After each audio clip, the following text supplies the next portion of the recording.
أيها الذين آمنوا لا تلهكم أموالكم ولا أولادكم عن ذكر الله ومن يفعل ذلك فأولئك هم الخاسرون وأنفقوا مما رزقناكم من قبل أن يأتي أحدكم الموت فيقول رب لولا أخرتني إلى أجل قريب فأصدق وأكن من الصالحين. صدق الله.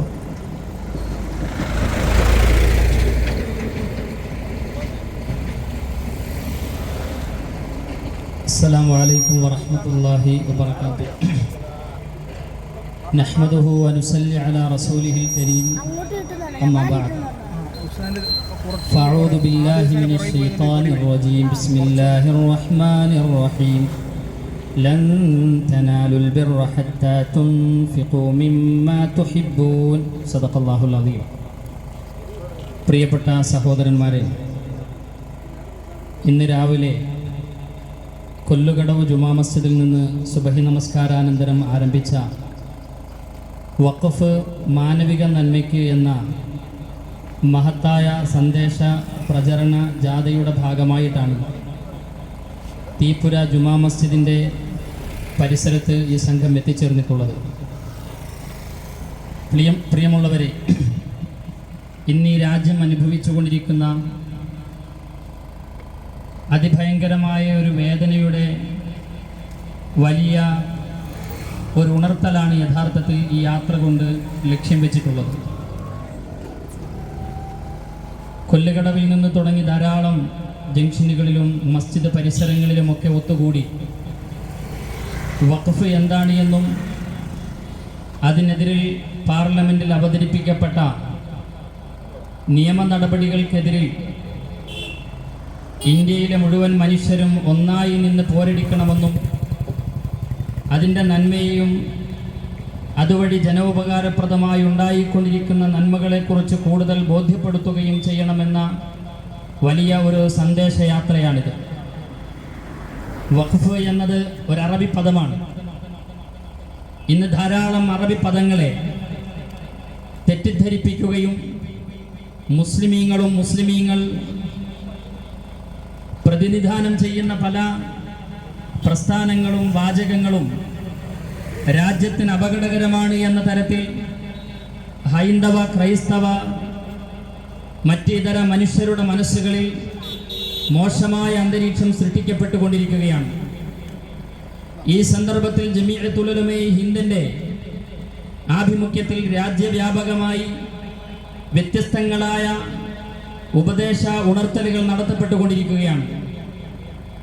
മുസ്ലിം എന്നത് അനുസരണയുള്ളവൻ എന്നാണ് വാക്കിൻ്റെ അർത്ഥം. ജിഹാദ് എന്നത് ധർമ്മസമരം എന്നാണ് അർത്ഥം. ഇതേപോലെ തന്നെ വഖഫ് എന്നത് ആരുടെയും സമ്പത്തുകൾ മോഷ്ടിക്കപ്പെട്ടതല്ല, മറിച്ച് മാനവരാശി എന്നാണോ ഈ ഭൂമിലോകത്ത് ഉത്ഭവിച്ചത്, ആദ്യ പിതാവായ ആദം അലൈഹിസ്സലാമയ്ക്ക് പറയപ്പെടുന്ന പേരാണ് വഖഫ്. ഇത് ഹൈന്ദവ മതവിശ്വാസങ്ങൾക്കിടയിലുണ്ട്, ക്രൈസ്തവ മതവിശ്വാസങ്ങൾക്കിടയിലുണ്ട്. ഇങ്ങനെ ഓരോ മതവിശ്വാസങ്ങൾക്കിടയിലും ഇനി അതെല്ലാം മതമില്ല എന്ന് കരുതി ജീവിക്കുന്ന ആളുകൾ പോലും അവരുടെ സമ്പത്തിന്റെ നല്ലൊരു ഭാഗം ജനനന്മയ്ക്കു വേണ്ടി, ദൈവ തൃപ്തിക്ക് വേണ്ടി, പടച്ചവന്റെ പ്രീതിക്ക് വേണ്ടി സമർപ്പിക്കുന്നുണ്ട്. ഈ ഇരിക്കുന്ന ഓരോ മസ്ജിദിന്റെ ഇമാമിയങ്ങളും ഈ അടുത്ത സമയത്ത് ഒരു പക്ഷേ മസ്ജിദിന്റെ മുസല്ലയിൽ ഇരുന്ന് നെഞ്ചത്ത് കൈവച്ചുകൊണ്ട് വളരെ വേദനയോടുകൂടി ഓർത്തൊരു സംഭവമുണ്ട്. കേരളത്തിൽ, ഇന്ത്യയിലെ അറിയപ്പെടുന്ന വളരെ പ്രധാനപ്പെട്ട ഒരു ദേവാലയമാണ് ശബരിമല. അവിടുത്തെ പ്രധാനപ്പെട്ട മഹാനായ അയ്യപ്പന് വേണ്ടി സമർപ്പിക്കപ്പെട്ട സമ്പത്ത് വ്യക്തികളുടെ താല്പര്യത്തിന് വേണ്ടി അതിൽ നിന്നും മോഷ്ടിക്കപ്പെട്ടു എന്ന് പറയുമ്പോൾ തന്നെ നെഞ്ചിടിപ്പോടുകൂടിയാണ് ഈ ഇമാമിയങ്ങൾ പള്ളികളിൽ നിന്ന് ഓർത്തുപോയത്. എന്നാൽ ഈ രാജ്യത്തിന്റെ തുടക്കം മുതൽ, അത് സ്വാതന്ത്ര്യം മുതൽ അതിന്റെ മുമ്പോട്ടുള്ള യാത്രകളിൽ, അതിന്റെ ഓരോ ഭരണ സംവിധാനങ്ങളിലെല്ലാം എടുത്തു നോക്കുമ്പോൾ മുസ്ലിം പണ്ഡിതന്മാർ, മുസ്ലിം ജനവിഭാഗം ധാരാളം നന്മകൾ ഈ രാജ്യത്തിന് വേണ്ടി സമർപ്പിച്ചിട്ടുണ്ട്. അത് പാർലമെന്റ് മുതൽ ഇന്നീ പോയിക്കൊണ്ടിരിക്കുന്ന റോഡ് വരെ ഓരോ മേഖലകളും പരതി നോക്കിയാൽ അള്ളാഹു അവർക്ക് നൽകിയ സമ്പത്തിനെ അള്ളാഹുവിന്റെ തൃപ്തിക്കും ജനങ്ങൾക്ക് ഉപകാരപ്രദമാകുന്ന തരത്തിലും സമർപ്പിക്കപ്പെട്ടുകൊണ്ടിരിക്കുകയാണ്. സാധാരണ കേരളത്തിലെ അല്ലെങ്കിൽ ഇന്ത്യയിൽ അറിയപ്പെടുന്ന ഒരു മതവിഭാഗത്തിന്റെ ഒരു ദേവാലയത്തിനുള്ളിൽ സ്വർണം മോഷ്ടിച്ചു എന്നതൊരു വ്യക്തി താല്പര്യം നടപ്പിലാക്കുമ്പോൾ, മറുഭാഗത്ത് ഭരണകൂടം തന്നെ ജനാധിപത്യത്തെ, മതേതരത്വത്തെ, ഇന്ത്യൻ ഭരണഘടനയെ ചീത്തയാക്കുന്ന തരത്തിൽ, അതിനെ ഇല്ലായ്മ ചെയ്യുന്ന തരത്തിൽ, അതിനെ വക്രീകരിക്കുന്ന തരത്തിൽ വഖഫ് ഭേദഗതി ബില്ല് എന്ന ആ ബില്ലിനെ മാറ്റിമറിക്കുകയും അവരുടെ സ്വാർത്ഥതയ്ക്ക് വേണ്ടി അവ മാറ്റിമറിക്കുകയും ചെയ്തുകൊണ്ടിരിക്കുന്ന ഈ ഘട്ടത്തിൽ പ്രിയമുള്ളവരെ, നമ്മൾ എത്രത്തോളം വേദനിക്കുകയും എത്രത്തോളം അതിന്റെ പിന്നിൽ ഇറങ്ങി നടക്കുകയും ചെയ്യണമെന്ന് നമ്മൾ ആത്മാർത്ഥമായി മനസ്സിലാക്കേണ്ടതുണ്ട്. ഈ ശബ്ദം ശ്രവിക്കുന്ന മുഴുവൻ സഹോദരന്മാരും വഖഫ് സ്വത്ത് സംരക്ഷിക്കുക എന്ന് പറഞ്ഞാൽ അതിന്റെ അർത്ഥം മുസ്ലിമീങ്ങളെ മാത്രം സംരക്ഷിക്കുക എന്നതല്ല. ഈ രാജ്യത്തെ സംരക്ഷിക്കലാണ്, ഭരണഘടനയെ സംരക്ഷിക്കലാണ്, ഇന്ത്യയുടെ സൗന്ദര്യത്തെ സംരക്ഷിക്കലാണ്, ഇന്ത്യയുടെ മതേതര ജനാധിപത്യ മൂല്യത്തെ സംരക്ഷിക്കലാണ്.